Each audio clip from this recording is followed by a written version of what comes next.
Hello friends, good evening. कैसे हो आप सब? आज का हमारा टॉपिक है कोमा या unconsciousness.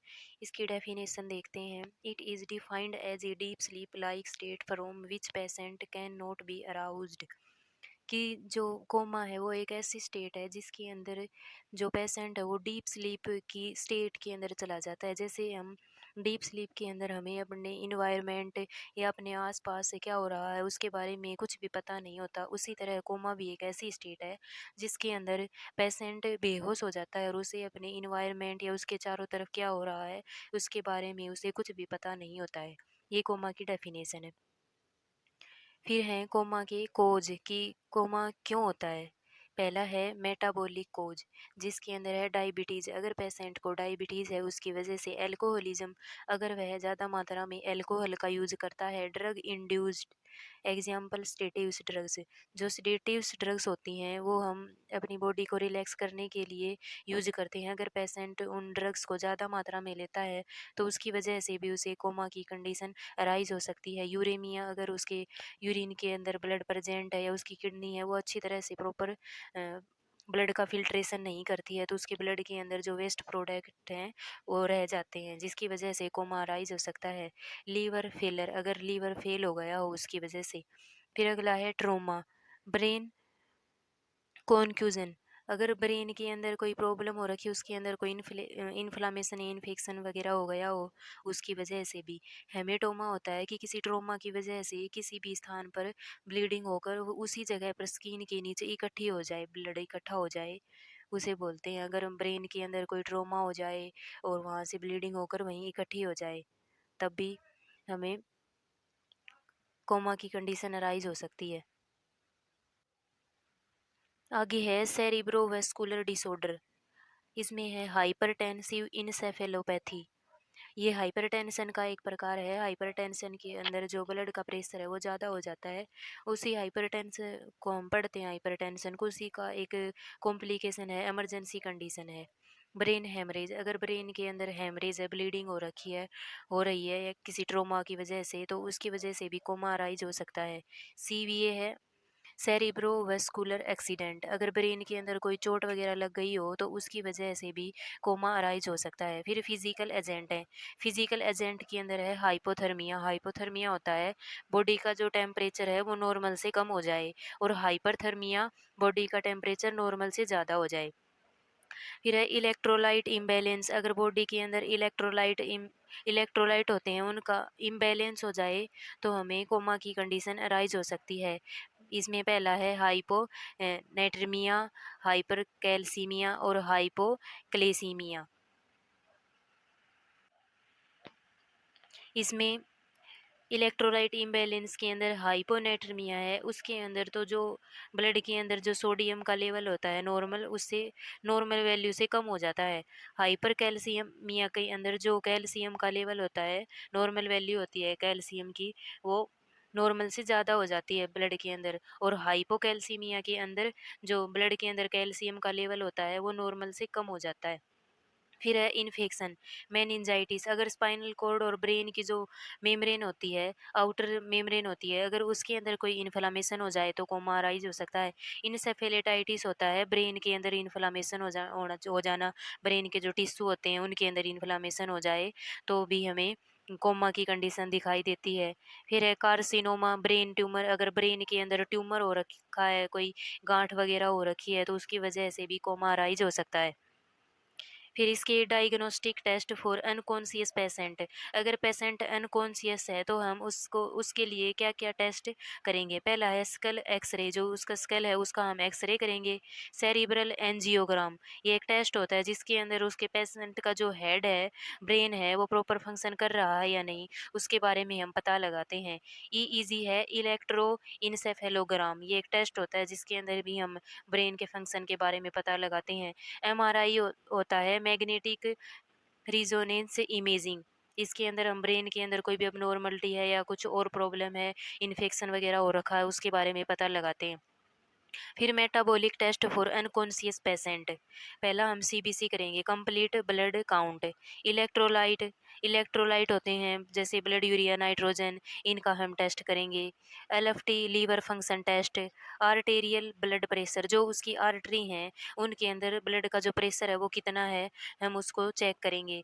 Urine urine analysis, urine का चेकअप करेंगे। कैल्शियम का चेकअप करेंगे। और लंबर पंचर। लंबर पंचर एक ऐसी प्रोसेस होती है जिसके अंदर हम स्पाइनल कॉर्ड होता है, वहाँ से हम फ्लूइड को निकालते हैं और उस फ्लूइड को लेबोरेटरी एग्जामिनेशन के द्वारा देखते हैं कि जिससे हम पता लगा सकते हैं कि हमारे ब्रेन के अंदर क्या प्रॉब्लम हो रखी है। फिर है एसएस लेवल ऑफ कॉन्शियसनेस। हम पेशेंट का कैसे पता लगाएंगे कि पेशेंट कितना कॉन्शियस है या कितना कॉन्शियस नहीं है।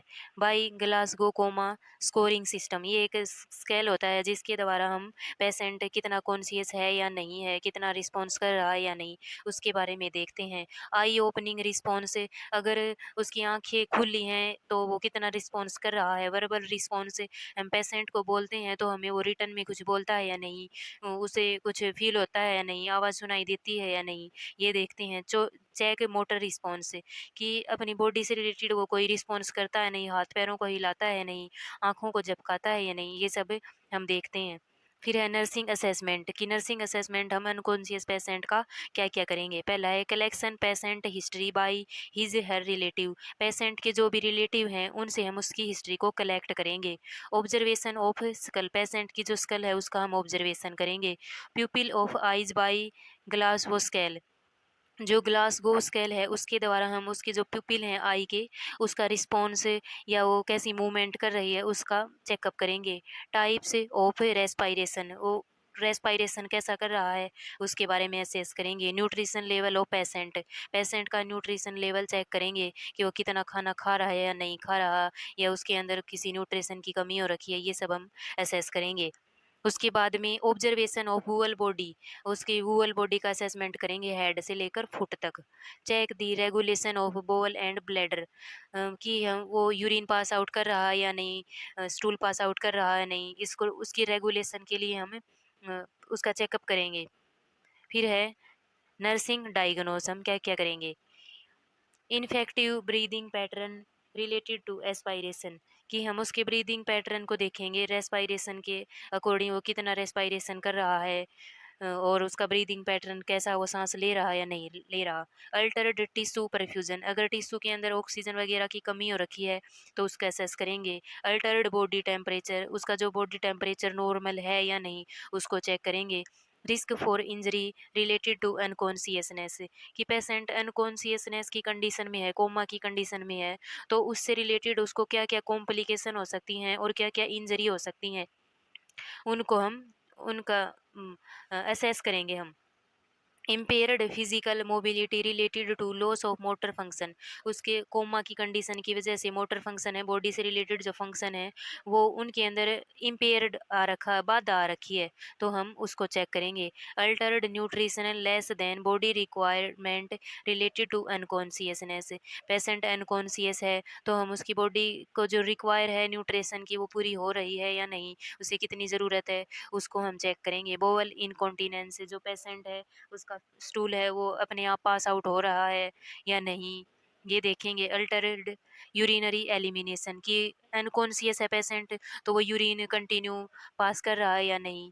इम्पेयर्ड स्किन इंटेग्रिटी, जो स्किन के अंदर कोई प्रॉब्लम हुई या नहीं, स्किन है वो सूखी सूखी हो गई या नहीं कोमा की कंडीशन में, ये सब उसका हम चेक करेंगे। एंजाइटी ऑफ मेंबर्स, जो उसके फैमिली मेंबर्स हैं उनके अंदर कितनी एंजाइटी है, उनकी कैसी कंडीशन हो रखी है उसके बारे में असेस करेंगे। नॉलेज डिफिसिट, कि उनके अंदर किसी नॉलेज की कमी है या उनको कितनी नॉलेज है, वो क्या कुछ सोच रहे हैं, उसके बारे में हम असेस करेंगे। फिर है नर्सिंग इंटरवेंशन, कि हम पेशेंट का नर्सिंग इंटरवेंशन क्या क्या करेंगे। पहला है to maintain respiration of patient, patient का जो रेस्पायरेशन है हम उसको मेंटेन करेंगे। Provide side lying position to patient, हम पेशेंट को साइड लाइंग पोजीशन प्रोवाइड करेंगे, जिसको हम एक साइड करवट लेके बोलना बोलते हैं, वो पोजीशन हमें उसे प्रोवाइड करेंगे पेशेंट को, ताकि जो उसका रेस्पायरेशन है वो नॉर्मल रहे। सक्शनिंग, अगर उसके गले में या नोज़ के अंदर कुछ एक्स्ट्रा चीज़ फ्लूइड या फोरेजन बॉडी प्रेजेंट है तो हम उसको निकाल देंगे।